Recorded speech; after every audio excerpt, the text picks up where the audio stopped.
Sidney Poitier was the first black man to win a Best Actor Oscar. Sidney Poitier was born in Miami, Florida, but he's actually from the Bahamas. His family was on vacation, and he was born there, so he has dual citizenship. At the age of 15, he moved to Miami. At the age of 16, he moved to New York City, and in 1949, he was a member of the North American Negro Theater Company. He got some work on Broadway, but Darryl F. Zanuck discovered him and brought him out to Hollywood. His first film was No Way Out in the year 1950, but his breakthrough picture was in 1955, and that film was The Blackboard Jungle. In the year 1958, Sidney Poitier starred with Tony Curtis in the film The Defiant Ones, directed by Stanley Kramer. They both got Oscar nominations for Best Actor, neither of them won. Fun fact, Sidney Poitier made an album called Poitier Meets Plato, where he read the works of Plato. I want to hear that. In 1959, Sidney Poitier was back on Broadway doing the play A Raisin in the Sun, starring opposite Ruby Dee.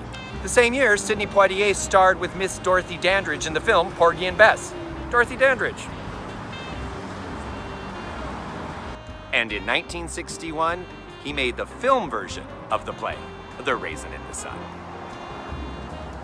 In 1963, Sidney Poitier was the first black man to win a Best Actor Oscar for the film Lilies of the Field, where he played a handyman helping a bunch of German nuns build a chapel in a very Latino community. Diversity in 1963, what a concept. In the year 1967, Sidney Poitier was the biggest box office star. He had 3 hits. The film To Sir with Love, where he played an English school teacher. Guess Who's Coming to Dinner, where he starred with Katharine Hepburn and Spencer Tracy, directed again by Stanley Kramer. And In the Heat of the Night, which won Best Picture. It got him another Oscar nomination, but the Oscar went to Rod Steiger.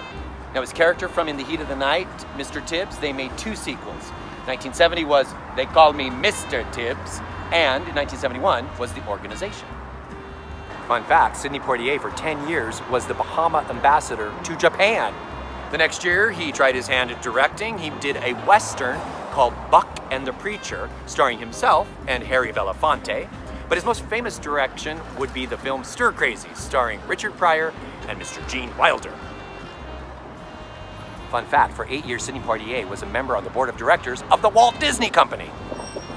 In the year 2002, the Academy gave Sidney Poitier an honorary Oscar. That was the same night that Denzel Washington became the second black man to win a Best Actor Oscar. That Oscar was for the film Training Day. As of this recording, Sidney Poitier is the oldest living Best Actor recipient in his 90s. This is Todd Pickering for Walk of Fame Wednesday. I will see you in Hollywood.